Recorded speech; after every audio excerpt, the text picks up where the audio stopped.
water's certainly a hot issue, as it were.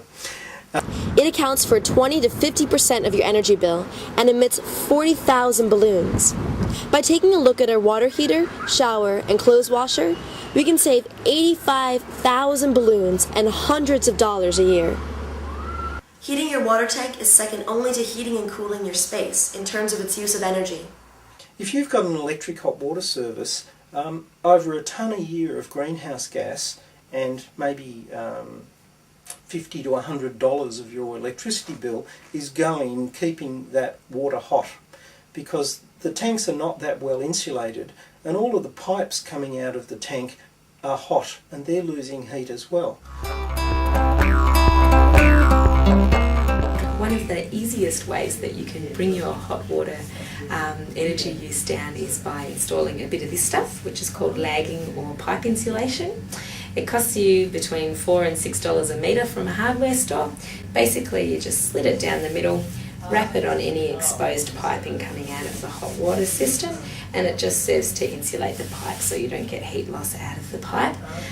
It'd save you around about $20 a year on your energy bill. So if you go to your hot water service and feel it, you'll see there's quite a lot of spots that are quite hot.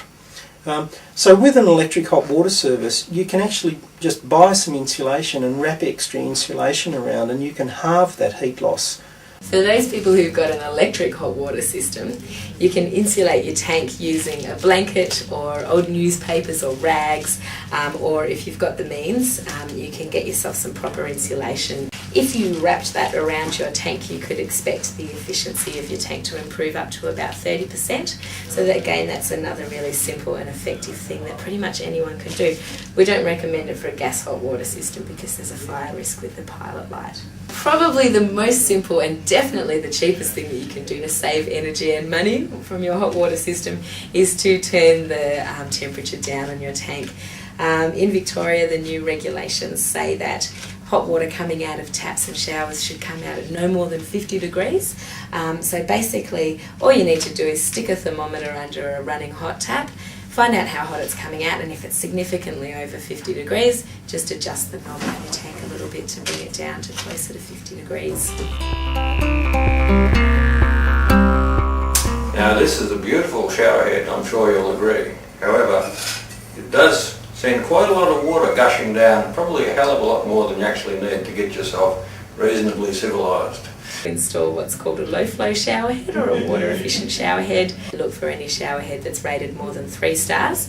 These pay for themselves usually in under 18 months, and they cut your shower head water usage from sort of between 18 to 25 litres a minute for a standard shower head down to 9 or even 7.5 litres a minute. So you'll still get a really decent shower from one of these. So that's another simple and easy thing that pretty much anybody can do. Let's say every day you use a normal shower head to take a shower of an average length, 8 minutes for Australians. Using a 3-star shower head significantly reduces the amount of hot water and energy you use.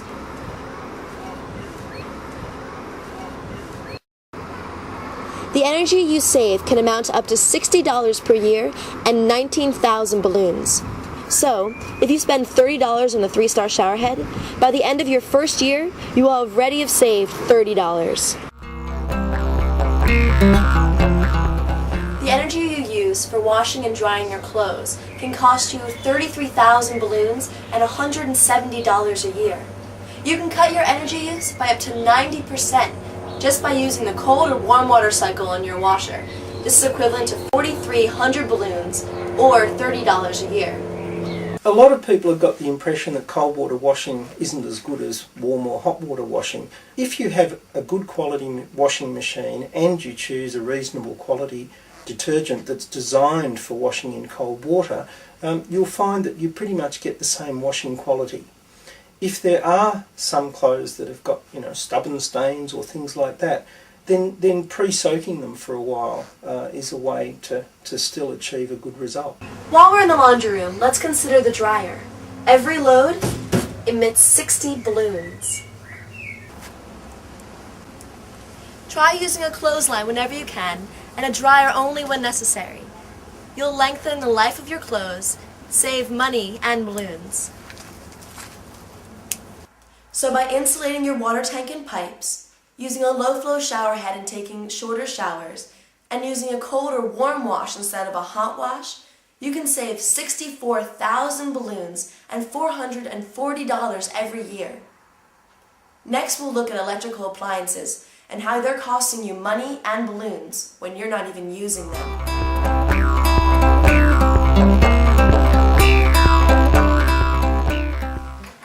Next, we'll talk about electrical appliances.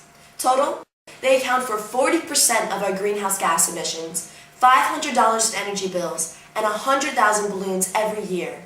You can cut these numbers easily in half. We already reset the thermometer on your air conditioner, heater, and water tank, saving you $120 and 11,600 balloons every year. But we have yet to tackle the staple of every kitchen, the refrigerator and freezer.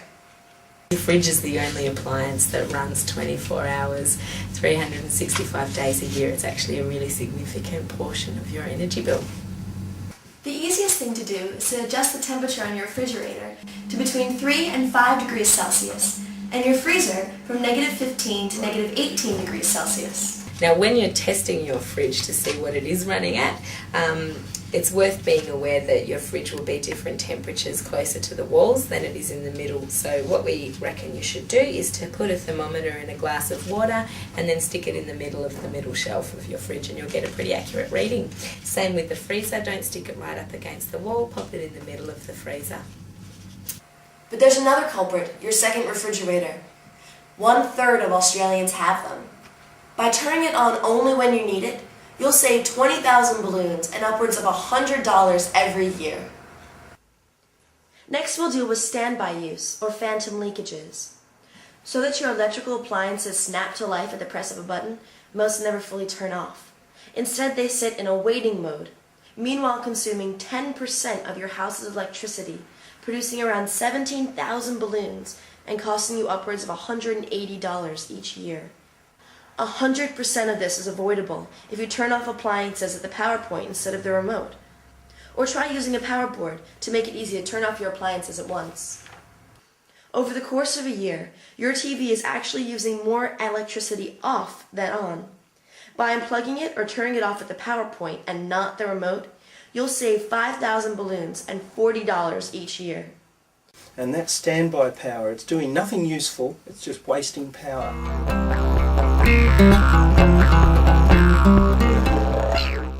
The average PC uses enough energy in 1 year to light your entire home. A laptop uses about 1/10 that. Despite popular belief, there is absolutely no research that shows that turning on and off your computer shortens its lifespan. In fact, the two things that contribute most to a reduced lifespan are heat generated and hours running, both of which are decreased when your computer is off. But if you must have your computer on 24/7, put it in standby mode. That reduces the energy it uses by 80%. Or at very least, you should always do this, turn off your monitor. That saves energy consumption by 50%.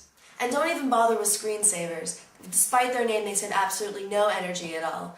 They're originally invented to prevent the burning in or etching in of images into old-style screens. Resetting temperatures, eliminating energy used through standby, and properly managing your computer can save you up to 50,000 balloons and $370 every year. But we're not done yet. Our final first step makes us ask the question,